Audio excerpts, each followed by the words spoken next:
Oh, tomorrow, this is the one we're going to try in the snow. It's a 94 ZJ Grand Cherokee Laredo.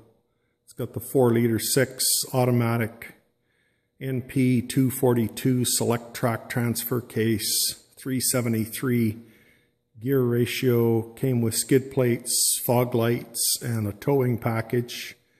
It's already been rolled once, and I'll show you the damage a little later. My son rolled it on a ski trip. It currently has, I think it's 467,000 kilometers on the original engine, transmission, transfer case, front differential. The rear differential was rebuilt here last year as a result of towing our 4,000-pound travel trailer through the Rocky Mountains. It just, after 10 summers of towing, eventually just wore out the ring and the pinion. Due to their small size.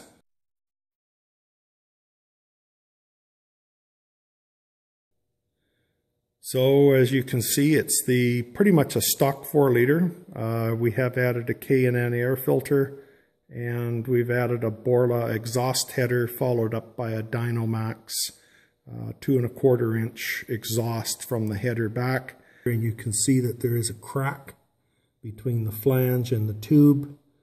I know the original factory exhaust manifolds on these were pretty bad for cracking. I've already had this header off once and had all the tubes re-welded, and this one has cracked again. And I think it's because of the long length and no stability at the collector. If there was a way to stabilize it to the oil pan mounting rail, I don't think we'd have these kind of cracking problems. So the lift on this old girl was done in 2 stages. First, the springs and shocks were put on, and the lift kit came from Rocky Road Outfitters, and their solution for lifting a ZJ like this is that you put new springs in the front, which I believe are Old Man Emu, and then you take your front springs and put them in the back. Because of the high mileage, I just ordered a new set of front springs and put them in the back. It's a 4-inch lift. And then after driving it for several months, so then we ordered all the control arms and changed all of those over, and that's another whole can of worms. There is, I believe, room. Right now it's got 31-inch by 1050 15-inch tires. And I believe that there is room in the wheel wells that we probably could run a 33-inch tire with a little bit of trimming. Certainly lots of room with the 31s. And this is one of the rear wheels. With the 31s, we've never experienced any scraping.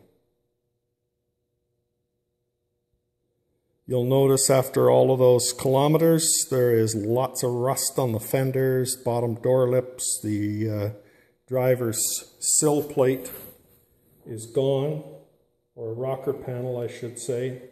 There is no rust coming through the floor yet, or into the passenger compartment, but certainly a lot of the stuff on the outside is getting ready to fall off. Now, I mentioned that my son had rolled the Jeep going skiing. Anyway, it took a little chip out of the air dam here. Kind of bent up the fender and the hood here. I had to use a crowbar and pry them apart in order to get them open. There's a few little dimples in the hood that it picked up as a result of the rollover, just really some character marks.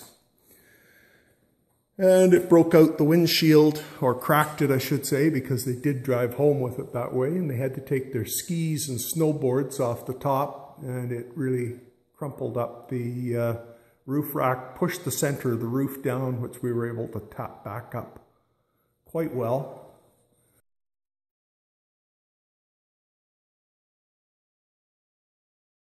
There's still a few little ripples here and there. We weren't able to get it perfect, so we took the roof rack off. I have a new roof rack to put on along with heavy-duty factory rails. I have a new hood and new front fenders for it, and rocker panels wouldn't be a very big deal.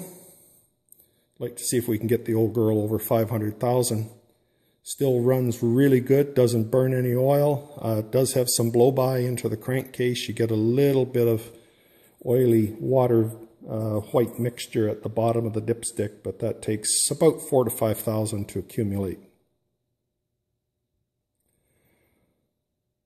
And it's all original interior. No rips in any of the seats or anything like that. Just the armrests have some cracks in them. But other than that, it's pretty good. And that's my transmission temperature gauge that we used to use for towing. This thing also used to do a newspaper route. So the driver's door got pretty badly worn, and we had to have the door hinges repaired and welded, along with the wiring harness there that seemed to be always breaking. Okay, I drove the old Jeep here into the shed in mid-November 2014. Today is March 14th, so it's been sitting here for basically 4 months. We'll see if it wants to fire up. Battery's been charged up yesterday, so hopefully it should.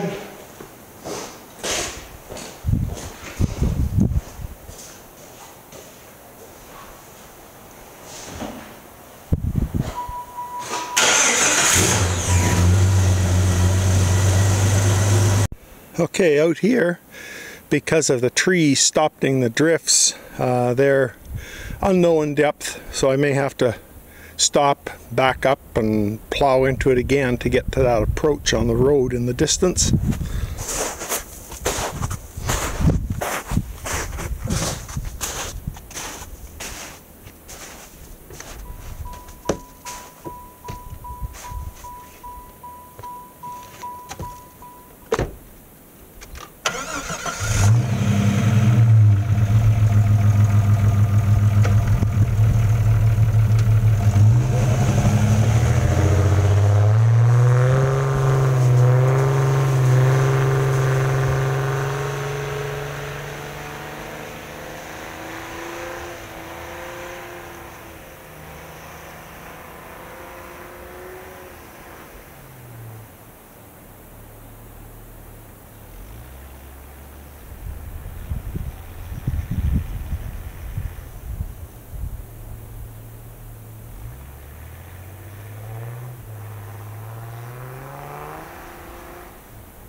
So this is a little close-up of what we were going through. Heavy, soppy, wet snow, high percentage of moisture. Drifts are pretty deep here in the shade of the trees. Now when I was trying to take the southern route there, it was just a little too deep. I think another couple of back and forwards and I could have got through it. But I didn't want to get stuck because I'm the only one here, so I don't have anybody to help pull me out with the ram.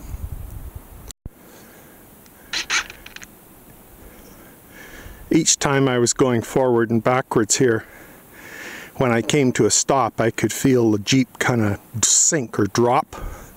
So the snow there in the middle was holding me up on the differentials and the transfer case, and then it would just kind of settle down when my momentum stopped.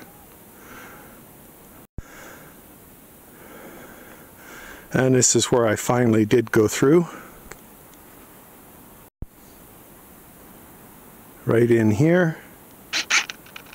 Still pretty deep. I would say right in that spot there where you can see my hat, the snow is probably close to 2 feet deep, 18 inches.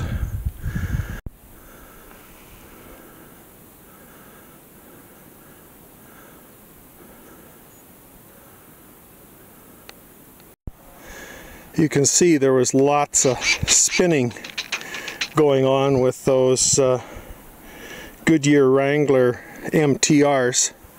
I don't think you could have got through here with a tread that wasn't as aggressive as those MTRs.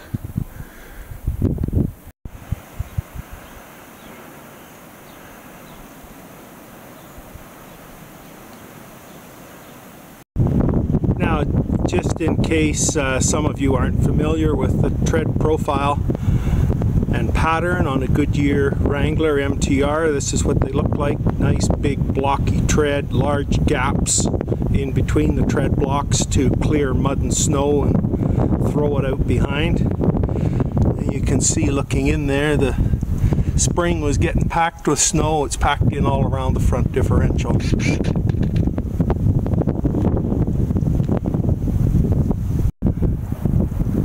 And of course it gets packed in quite thoroughly into the stock factory wheels that I have these mounted on. Ideally it'd be nice to have an 8-inch wide wheel, but these 7s seem to work fine and the tires seem to wear evenly as long as you watch the air pressure.